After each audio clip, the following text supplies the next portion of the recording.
जब नाथ निरंजन अगोचर अगाधे, जद ओही सी अगाध बोध प्रभु, तब कौन छुटे कौन बंधन बाधे। ਕਿਹੜਾ ਬੰਧਨਾਂ ਦੇ ਵਿੱਚ ਸੀ ਤੇ ਕਿਹੜਾ ਬੰਧਨ ਤੋਂ ਛੁੱਟਿਆ ਹੋਇਆ ਸੀ। ਆਪਨ ਆਪ ਹੀ ਅਚਰਜਾ, ਨਾਨਕ ਆਪਨ ਰੂਪ ਆਪ ਹੀ ਉਪਰਜਾ।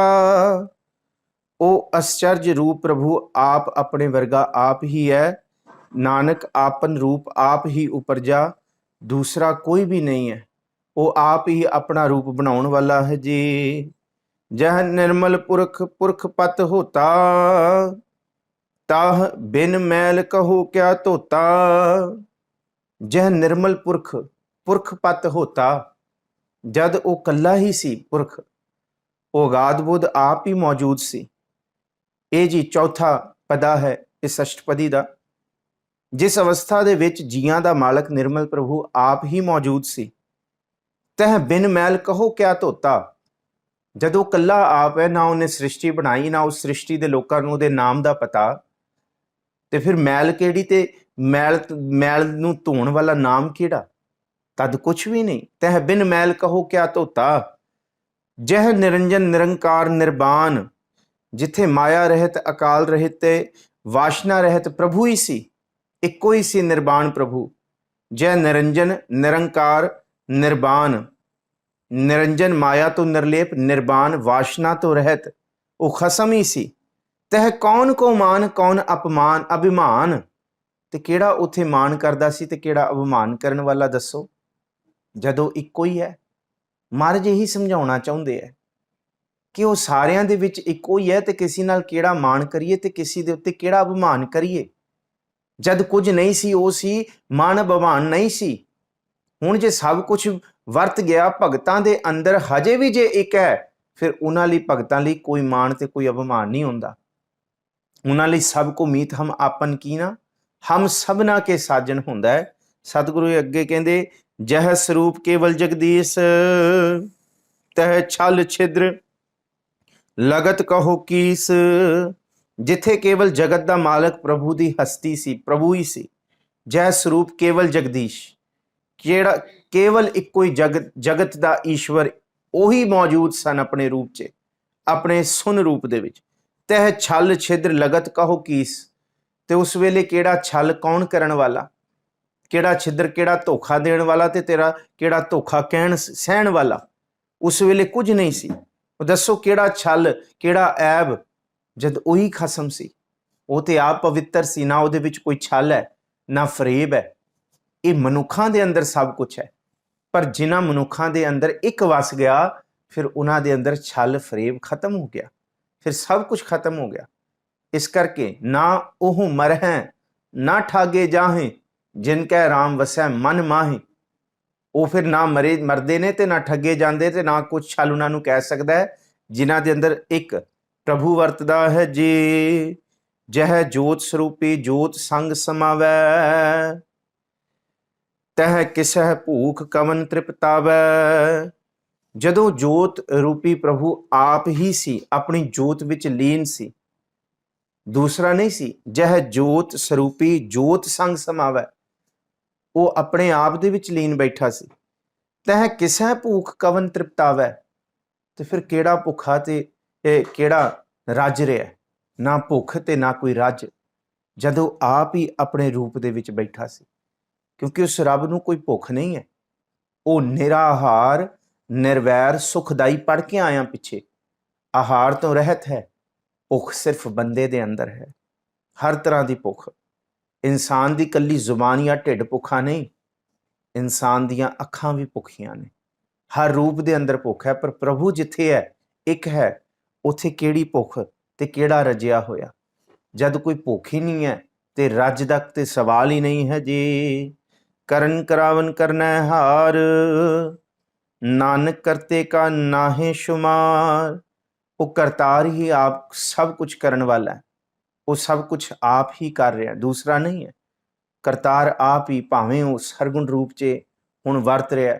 ਤ੍ਰਿਸ਼ਨਾ ਵੀ ਹੈ, ਭੁੱਖ ਵੀ ਹੈ, ਦੁੱਖ ਵੀ ਹੈ, ਸੁੱਖ ਵੀ ਹੈ, ਰੋਗ ਵੀ ਹੈ, ਅਰੋਗ ਵੀ ਹੈ, ਜਨਮ ਵੀ ਹੈ, ਮਰਨ ਵੀ ਹੈ, ਉਹਦੇ ਵਿੱਚੋਂ ਵਿਨਾਸ਼ ਵੀ ਹੈ। ਇਹ ਸਰਗੁਣ ਰੂਪ, ਨਿਰਗੁਣ ਕੁਛ ਵੀ ਨਹੀਂ ਹੈ, ਬਿਲਕੁਲ ਸੁੰਨ ਹੈ। ਤੇ ਭਗਤਾਂ ਦੇ ਅੰਦਰ ਉਹ ਸੁਨ ਰੂਪ ਹੀ ਵਰਤਦਾ। ਉਹਨਾਂ ਲਈ ਕੋਈ ਖੇਡ ਨਹੀਂ ਵਰਤਦੀ। ਫਿਰ ਉਹਨਾਂ ਨੂੰ ਇੱਕੋ ਹੀ ਲੱਗਦਾ ਕਿਹੜਾ ਜਨਮ ਤੇ ਕਿਹੜਾ ਮਰਨ, ਇਹ ਉਹਦਾ ਹੀ ਖੇਡ ਹੈ, ਇਹ ਉਹਦਾ ਹੀ ਇਹ ਨਾਟਕ ਚੇਟਕ ਚਲਿਆ ਹੋਇਆ, ਉਹ ਉਹਦਾ ਹੀ ਚਲਤ ਚਲਿਆ ਹੋਇਆ, ਚਲਤ ਹੀ ਨਜ਼ਰੀ ਆਉਂਦਾ ਗੁਰਮੁਖਾਂ ਨੂੰ ਕਿ ਉਹਦੀ ਹੀ ਖੇਡ ਵਰਤ ਰਹੀ ਹੈ। ਮਹਾਰਾਜ ਜੀ ਕਹਿੰਦੇ ਨਾਨਕ ਕਰਤੇ ਕਾ ਨਾ ਹੀ ਸ਼ੁਮਾਰ, ਉਸ ਪ੍ਰਭੂ ਦਾ ਅੰਤ ਨਹੀਂ ਪਾਇਆ ਜਾ ਸਕਦਾ ਜੀ। ਜਬ ਆਪਣੀ ਸ਼ੋਭਾ ਆਪਨ ਸੰਗ ਬਣਾਈ, ਤਬ ਕਵਨ ਮਾਏ ਬਾਪ ਮਿੱਤਰ ਸੁਤ ਭਾਈ। ਸਤਿਗੁਰੂ ਜੀ ਕਹਿੰਦੇ ਹੈ ਜਦ ਮਨੁੱਖ ਨੇ ਇਹ ਸਮਝਿਆ ਕਿ ਮੇਰੀ ਸ਼ੋਭਾ ਹੋਏ, ਮੇਰੀ ਚਾਰੇ ਪਾਸੇ ਸ਼ੋਭਾ ਹੋਏ, ਤੇ ਮਨੁੱਖ ਉਸ ਸ਼ੋਭਾ ਦੇ ਪਿੱਛੇ ਫਿਰ ਸ਼ਾਮ ਦਾਮ ਦੰਡ ਭੇਤ ਹਰ ਤਰ੍ਹਾਂ ਦੇ ਯਤਨ ਕਰਦਾ। ਇੱਥੋਂ ਤੱਕ ਉਹ ਫਿਰ ਸ਼ੋਭਾ ਕਰਨ ਵਾਲਿਆਂ ਨੂੰ ਕਹਿੰਦਾ ਮੈਂ ਤੁਹਾਨੂੰ ਹਿੱਸਾ ਦੇ ਦਾਂਗਾ, ਤੁਸੀਂ ਮੇਰੀ ਸ਼ੋਭਾ ਕਰੋ, ਤੁਸੀਂ ਮੇਰੀ ਜੈ ਜੈਕਾਰ ਕਰੋ। ਅੱਜ ਸਭ ਕੁਝ ਹੋ ਰਿਹਾ, ਗੁਰੂ ਸਾਹਿਬ ਨੇ ਕਿਹਾ ਵੀ ਹੈ, ਅੰਦਰੋਂ ਝੂਠੇ ਪੈਜ ਬਾਹਰ ਦੁਨੀਆ ਅੰਦਰ ਫੈਲ। ਆਪਣੀ ਸ਼ੋਭਾ ਵਾਸਤੇ ਝੂਠੇ ਲੋਕ ਕਹਿੰਦੇ ਉਹ ਕਮਿਸ਼ਨਾਂ ਦਿੰਦੇ ਆ, ਕਰੋ ਕਰੋ ਮੇਰੀ ਸ਼ੋਭਾ ਕਰੋ, ਝੂਠੀ ਕਰੋ, ਪਰ ਅੰਦਰੋਂ ਝੂਠੇ ਨੇ। ਜਿਨ੍ਹਾਂ ਨੇ ਕਾਰਜ ਕੀਤਾ ਉਹਨਾਂ ਦੀ ਸ਼ੋਭਾ ਆਪੇ ਹੀ ਹੋ ਜਾਂਦੀ ਹੈ। ਅੰਦਰੋਂ ਝੂਠੇ ਪੈਜ ਬਾਹਰ ਦੁਨੀਆ ਅੰਦਰ ਫੈਲ 68 ਤੀਰਥ ਜੇ ਨਾਵੇਂ ਉਤਰੈ ਨਾਹੀ ਮੈਲ, ਜਿਨ ਪਟ ਅੰਦਰ ਬਾਹਰ ਗੁੱਦੜ ਤੇ ਭਲੇ ਸੰਸਾਰ।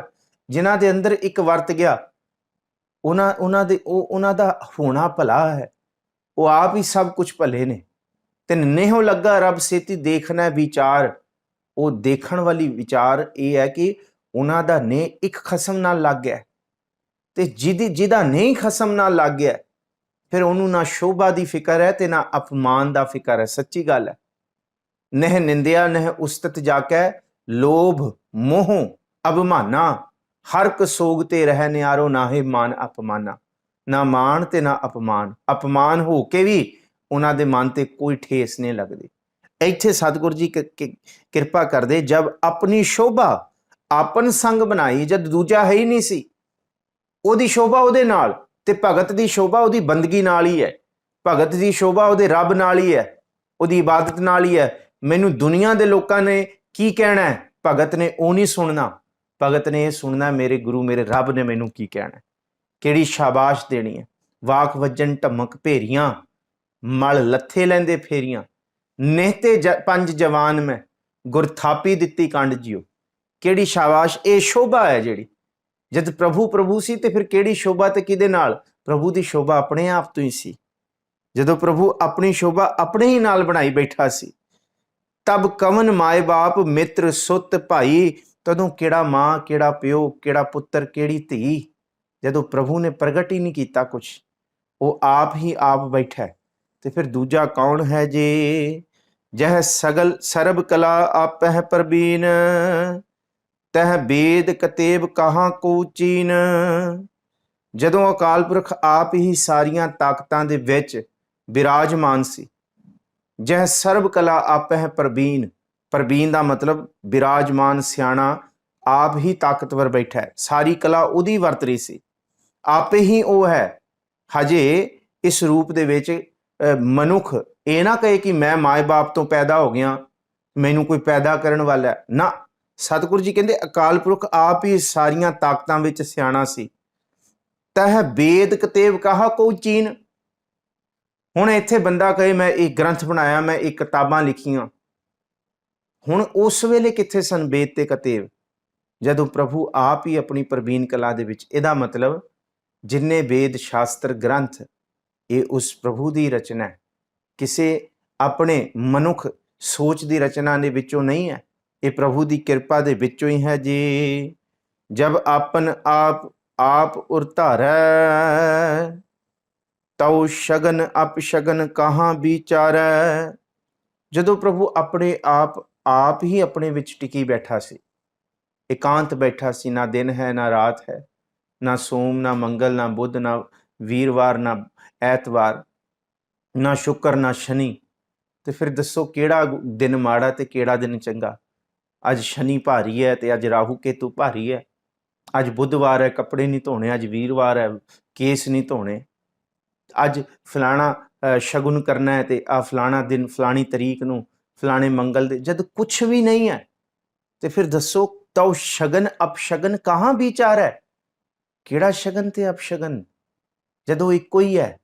ਕਿਹੜਾ ਦਿਨ ਮਾੜਾ ਹੈ ਜਦ ਸਾਰਾ ਕੁਝ ਹੀ ਉਹਦਾ ਹੈ, ਤੇ ਕਿਹੜਾ ਚੰਗਾ ਹੈ ਜਦ ਸਭ ਕੁਝ ਹੀ ਉਹਦਾ ਹੈ। ਗੁਰੂ ਅਰਜਨ ਸਾਹਿਬ ਜੀ ਕਹਿੰਦੇ ਫਿਰ ਦੱਸੋ ਚੰਗਾ ਮੰਦਾ ਕੌਣ ਸੋਚਦਾ ਸੀ। ਕਿਧਰੋਂ ਇਹ ਚੰਗੀ ਮੰਦੀ ਸੋਚ ਨਿਕਲੀ। ਕਿਉਂ ਇਹ ਪੁਜਾਰੀਵਾਦ ਨੇ ਚੰਗੀ ਮੰਦੀ ਸੋਚ ਪਾਤੀ। ਜਦੋਂ ਇੱਕੋ ਹੀ ਇੱਕ ਹੈ ਤੇ ਫਿਰ ਚੰਗਾ ਤੇ ਮੰਦਾ ਕੀ ਦੂਜਾ ਹੋਏ ਤੇ ਤਾਂ ਇੱਕ ਚੰਗਾ ਹੈ ਤੇ ਦੂਸਰਾ ਮਾੜਾ ਹੈ, ਇੱਕ ਰੱਬ ਹੈ ਤੇ ਦੂਸਰਾ ਸ਼ੈਤਾਨ ਹੈ। ਪਰ ਭਗਤਾਂ ਲਈ ਤੇ ਇੱਕੋ ਹੀ ਇੱਕ ਹੈ। ਮਹਾਦਿਵਸ ਮਹੂਰਤ ਭਲੇ ਜਿਸ ਕੋ ਨਦਰ ਕਰੇ। ਉਹਦੇ ਲਈ ਸਾਰੇ ਮਹੂਰਤ, ਸਾਰੇ ਦਿਨ, ਸਾਰੇ ਮਹੀਨੇ ਭਲੇ ਨੇ। ਮਹਾਦਿਵਸ ਮਹੂਰਤ ਭਲੇ ਜਿਸ ਕੋ ਨਦਰ ਕਰੇ, ਨਾਨਕ ਮੰਗੈ ਦਰਸਦਾਨ ਕਿਰਪਾ ਕਰੋ ਹਰੇ। ਇਹ ਵਾਲੀ ਸੋਝੀ ਸਾਡੇ ਵਿੱਚ ਆਏ, ਕਿਹੜਾ ਸ਼ਗਨ ਤੇ ਕਿਹੜਾ ਅਪਸ਼ਗਨ। ਜਦ ਦੂਜਾ ਹੋਏ ਤੇ ਤਾਂ ਨਾ, ਜਦ ਸ਼ਗਨ ਹੀ ਨਹੀਂ ਹੈ ਤੇ ਅਪਸ਼ਗਨ ਕੀ ਹੋਏਗਾ। ਸਭ ਇੱਕੋ ਜਿਹਾ ਹੈ, ਸਭ ਹੀ ਇੱਕੋ ਜਿਹਾ ਹੈ। ਗੁਰੂ ਅਰਜਨ ਸਾਹਿਬ ਜੀ ਕਹਿੰਦੇ ਇਸ ਰੂਪ ਦੇ ਵਿੱਚ ਬੰਦਗੀ ਕਰਨ ਵਾਲੇ ਇਹਨੂੰ ਪਕੜ ਲੈਂਦੇ ਆ, ਇਸ ਰਮਜ਼ ਨੂੰ ਸਮਝ ਲੈਂਦੇ ਆ ਜੀ। ਜਹ ਆਪਨ ਊਚ ਆਪਨ ਆਪ ਨੇਰਾ, ਤਹ ਕੌਣ ਠਾਕੁਰ ਕੌਣ ਕਹੀਆ ਚੇਰਾ। ਜਦੋਂ ਆਪ ਹੀ ਆਪ ਉਹ ਉੱਚਾ ਪ੍ਰਭੂ ਤੇ ਆਪ ਹੀ ਆਪ ਨੀਵਾਂ ਸੀ। ਕਮਾਲ ਹੈ। ਜਹ ਆਪਨ ਊਚ ਆਪਨ ਆਪ ਨੇਰਾ, ਦੂਰ ਤੋਂ ਦੂਰ ਤੇ ਨੇੜੇ ਤੋਂ ਨੇੜੇ, ਉਹ ਆਪ ਹੀ ਆਪ ਹੈ, ਦੂਸਰਾ ਕੋਈ ਹੈ ਹੀ ਨਹੀਂ।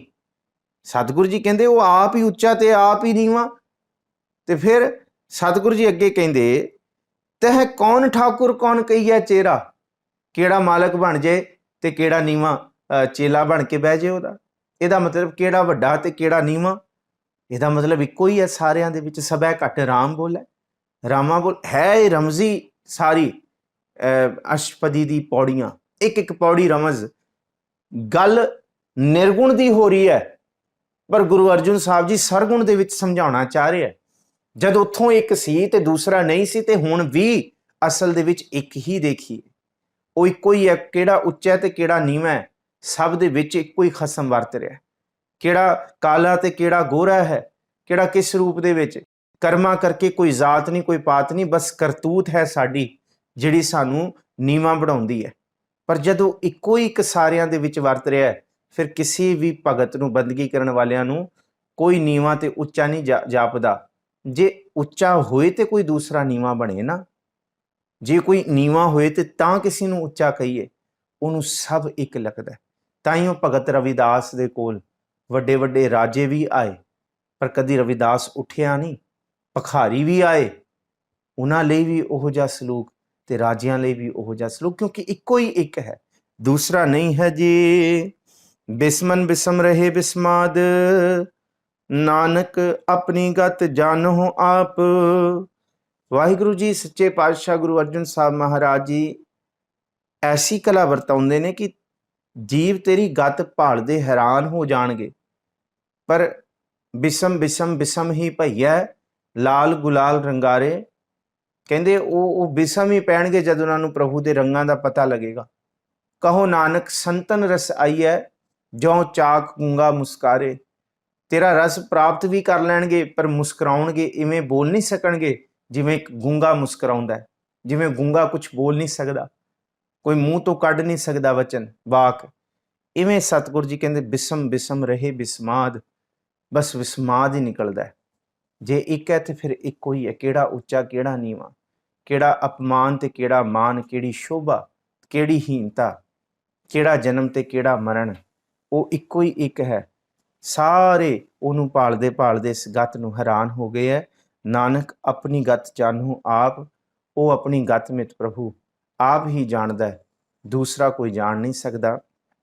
ਅੱਜ ਥੋੜਾ ਜਿਹਾ ਟੈਕਨੀਕਲ ਫਾਲਟ ਹੋਇਆ, ਫੇਸਬੁੱਕ ਤੇ ਸਟਾਰਟ ਹੋ ਗਿਆ ਸੀ, YouTube ਤੇ ਥੋੜਾ ਦੇਰੀ ਨਾਲ ਸਟਾਰਟ ਹੋਇਆ। ਜਿਹੜਾ ਅੱਜ ਅਸੀਂ ਤੀਸਰਾ ਪਦਾ ਵਿਚਾਰ ਲਿਆ ਸੀ, YouTube ਤੇ ਜੁੜੀ ਸੰਗਤ ਉਹ ਤੀਸਰਾ ਪਦਾ ਨਹੀਂ ਵਿਚਾਰ ਸਕੀ। ਸਿਰਫ ਦਾਸ ਪੰਛੀ ਝਾਤ ਉਸ ਤੀਸਰੇ ਪਦੇ ਤੇ, ਕਿਉਂਕਿ ਜਿਹੜੀ ਸੰਗਤ ਜੁੜੀ ਹੈ ਉਹ ਵੀ ਸੁਣ ਲਿਓ ਸੀ। ਅਬਨਾਸੀ ਸੁਖ ਆਪਨ ਆਸਨ, ਤਹ ਜਨਮ ਮਰਨ ਕਹੋ ਕਹਾਂ ਬਿਨਾਸਨ। ਜਦ ਉਹ ਪ੍ਰਭੂ ਆਪ ਆਪਣੇ ਆਸਨ 'ਚ, ਤੀਸਰੇ ਪਦੇ ਦੀ ਵਿਚਾਰ, ਕਿਉਂਕਿ ਇਹ YouTube ਤੇ ਨਹੀਂ ਰਿਲੇ ਹੋਈ, ਅੱਜ ਫੇਸਬੁੱਕ ਵਾਲੀ ਸੰਗਤਾਂ ਨੇ ਸਰਵਣ ਕੀਤੀਆਂ। ਦਾਸ ਫਿਰ ਬੇਨਤੀ ਕਰ ਰਿਹਾ ਕਿ ਜਦੋਂ ਪ੍ਰਭੂ ਆਪ ਆਪਣੀ ਮੌਜ ਵਿੱਚ ਬੈਠਾ ਸੀ, ਤੇ ਕਿਹੜਾ ਜਨਮ, ਕਿਹੜਾ ਮਰਨ ਤੇ ਕਿਹੜਾ ਵਿਨਾਸ਼ ਸੀ। ਕੌਣ ਮਰਦਾ ਸੀ, ਕੌਣ ਜੰਮਦਾ ਸੀ ਤੇ ਕਿਹਦਾ ਵਿਨਾਸ਼ ਹੁੰਦਾ ਸੀ, ਕੁਝ ਨਹੀਂ ਸੀ। ਉਹ ਇੱਕੋ ਹੀ ਰੂਪ 'ਚ ਸੀ।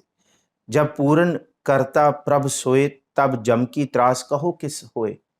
ਕਹਿੰਦੇ ਜਦ ਉਹ ਪ੍ਰਭੂ ਇੱਕ ਵਰਤਦਾ ਸੀ, ਪੂਰਨ ਕਰਤਾ ਹੀ ਸੀ, ਦੂਸਰਾ ਕੋਈ ਬਣਿਆ ਹੀ ਨਹੀਂ ਸੀ, ਮਨੁੱਖ ਹੀ ਨਹੀਂ ਸੀ, ਤੇ ਫਿਰ ਮਨੁੱਖ ਹੀ ਨਹੀਂ ਸੀ ਤੇ ਫਿਰ ਜਮਾਂ ਦਾ ਭਾਵ ਕਿਹਨੂੰ ਸੀ। ਜੇ ਮਨੁੱਖ ਨਹੀਂ ਤੇ ਪਾਪ ਨਹੀਂ, ਪੁੰਨ ਨਹੀਂ, ਕ੍ਰੋਧ ਨਹੀਂ, ਕਾਮ ਨਹੀਂ, ਮਾੜਾ ਨਹੀਂ, ਚੰਗਾ ਨਹੀਂ। ਭਗਤ ਦੇ ਹਿਰਦੇ ਦੇ ਵਿੱਚ ਵੀ ਨਾ ਮਾੜਾ ਰਹਿੰਦਾ, ਨਾ ਚੰਗਾ ਰਹਿੰਦਾ, ਨਾ ਇਹ ਵਿਕਾਰ ਰਹਿੰਦੇ ਆ, ਇੱਕੋ ਹੀ। ਤੇ ਭਗਤਾਂ ਨੂੰ ਵੀ ਫਿਰ ਜਮਾਂ ਦੀ ਤਰਾਸ਼ ਨਹੀਂ ਰਹਿੰਦੀ। ਇਹਨੂੰ ਹੀ ਵਿਚਾਰਿਆ ਸੀ ਕਿ ਤੂੰ ਪਿੰਜਰ ਹੋਂ ਸੁਵਟਾ ਤੋਰ, ਜਮ ਮਝਾਰ ਕਹਾਂ ਕਰੇ ਮੋਰ। ਕਿ ਜਿਸ ਤਰ੍ਹਾਂ ਪਿੰਜਰੇ ਦੇ ਅੰਦਰ ਬੈਠਾ ਹੋਇਆ ਤੋਤਾ ਬਿੱਲੇ ਤੋਂ ਨਹੀਂ ਡਰਦਾ, ਕਿਉਂਕਿ ਉਹਨੂੰ ਪਤਾ ਹੈ ਬਿੱਲਾ ਪਿੰਜਰਾ ਤੋੜ ਕੇ ਨਹੀਂ ਆ ਸਕਦਾ। ਪ੍ਰਭੂ ਦੀ ਬੰਦਗੀ ਕਰਨ ਵਾਲਾ ਭਗਤ ਜਮਾਂ ਤੋਂ ਨਹੀਂ ਡਰ ਸਕਦਾ। ਉਹਨੂੰ ਪਤਾ ਹੈ ਪ੍ਰਭੂ ਦੇ ਨਾਮ ਦਾ ਪਿੰਜਰਾ ਮੇਰੇ ਆਲੇ ਦੁਆਲੇ ਹੈ, ਜਮ ਕੁਛ ਨਹੀਂ ਕਰ ਸਕਦੇ। ਤਬ ਜਮ ਕੀ ਤਰਾਸ ਕਹੋ ਕਿਸ ਹੋਏ, ਕਿਨੂੰ ਸੀ। ਜਬ ਅਵਗਤ ਅਗੋਚਰ ਪ੍ਰਭ ਏਕਾ, ਤਬ ਚਿੱਤਰਗੁਪਤ ਕਿਸ ਪੂਛਤ ਲੇਖਾ। ਜਦੋਂ ਪ੍ਰਭੂ ਸੀ, ਕੱਲਾ ਹੀ ਕੱਲਾ ਸੀ, ਤੇ ਫਿਰ ਕਿਹੜਾ ਚਿੱਤਰ ਤੇ ਕਿਹੜਾ ਗੁਪਤ, ਕਿਹੜਾ ਲੇਖਾ, ਕਿਹੜਾ ਜੋਖਾ। ਤੇ ਫਿਰ ਭਗਤਾਂ ਲਈ ਵੀ ਜਦੋਂ ਇੱਕ ਵਰਤ ਜਾਂਦਾ ਹੈ, ਫਿਰ ਉਹਨੂੰ ਪਤਾ ਹੈ ਇਹ ਸਾਰੇ ਲੇਖੇ ਜੋਖੇ ਸੜ ਗਏ, ਸਭ ਖਤਮ ਹੋ ਗਏ। जब नाथ निरंजन गोचर गाधे, तब कौन छुटे कौन बंधन बाधे। ਉਹ ਨਾਥ ਸਭ ਦਾ ਖਸਮ, ਉਹ ਨਿਰੰਜਨ, ਮਾਇਆ ਤੋਂ ਨਿਰਲੇਪ, ਅਗੋਚਰ, ਗਿਆਨ ਇੰਦਰੀਆਂ ਤੋਂ ਗੋਚਰਿਆ, ਅਗਾਧੇ ਅਗਾਧ ਬੋਧ। ਤਬ ਕੌਣ ਛੁਟੇ ਕੌਣ ਬੰਧਨ ਬਾਧੇ। ਕਿਹੜਾ ਮਾਇਆ ਦੇ ਬੰਧਨਾਂ ਤੋਂ ਛੁੱਟਦਾ ਸੀ ਤੇ ਕਿਹੜਾ ਬੰਨਿਆ ਜਾਂਦਾ ਸੀ, ਉਹ ਇੱਕੋ ਇੱਕ ਸੀ। ਆਪਨ ਆਪ ਆਪ ਹੀ ਅਚਰਜਾ, ਨਾਨਕ ਆਪਨ ਰੂਪ ਆਪ ਹੀ ਉਪਰਜਾ। ਇਹ ਖੇਡ ਪ੍ਰਭੂ ਆਪ ਹੀ ਵਰਤਾ ਰਿਹਾ ਹੈ। ਆਪ ਹੀ ਆਪ ਆਪਣੇ ਵਰਗਾ ਉਹ ਆਪ ਹੈ, ਦੂਸਰਾ ਨਹੀਂ ਹੋ ਸਕਦਾ। ਭਗਤਾਂ ਲਈ ਇਹ ਖੇਡ ਸਮਝ ਆ ਗਈ। ਜਦ ਨਿਰਗੁਣ ਉਹ ਆਪ ਸੀ ਤੇ ਸਰਗੁਣ ਵੀ ਉਹ ਆਪ ਹੀ ਹੈ, ਹੁਣੇ ਵੀ ਉਹ ਆਪ ਹੀ ਹੈ, ਦੂਸਰਾ ਨਹੀਂ ਹੈ। ਨਾਨਕ ਆਪਨ ਰੂਪ ਆਪ ਹੀ ਉਪਰਜਾ। ਜੇ ਆਪਣੇ ਰੂਪ ਦੇ ਵਿੱਚ ਬੈਠਾ ਉਹ ਪ੍ਰਭੂ ਆਪਣੀ ਮੌਜ 'ਚ, ਜਦ ਉਹਦੇ ਅੰਦਰ ਫੁਰਨਾ ਆਇਆ ਤੇ ਆਪ ਹੀ ਆਪਣੇ ਰੂਪ ਨੂੰ ਉਹ ਉਪਰਜਾ, ਉਹ ਉਹਦਾ ਪਸਾਰਾ ਕਰ ਦਿੰਦਾ ਹੈ। ਸੋ ਇਸ ਤੋਂ ਬਾਅਦ ਜਹ ਨਿਰਮਲ ਪੁਰਖ ਪੁਰਖ ਪਤ ਹੋਤਾ, ਤਹ ਬਿਨ ਮੈਲ ਕਹੋ ਕਿਆ ਤੋਤਾ। ਇਹਦੀ ਵਿਚਾਰ ਆਪ ਸੰਗਤਾਂ ਨੇ ਸਰਵਣ ਕੀਤੀ ਸੀ। ਸੋ ਧੰਨਵਾਦ ਹੈ। ਅੱਜ 5 ਪਦਿਆਂ ਤੱਕ ਅਸੀਂ ਇਸ ਅਸ਼ਟਪਦੀ ਦੀ ਵਿਚਾਰ ਕੀਤੀ ਹੈ। ਵਿਚਾਰ ਕਰਦਿਆਂ ਹੋਇਆਂ ਬੇਅੰਤ ਪ੍ਰਕਾਰ ਦੀਆਂ ਭੁੱਲਾਂ ਗਲਤੀਆਂ ਆਪ ਬਖਸ਼ ਦੇਣਾ। ਵਾਹਿਗੁਰੂ ਜੀ ਕਾ ਖਾਲਸਾ, ਵਾਹਿਗੁਰੂ ਜੀ ਕੀ ਫਤਿਹ।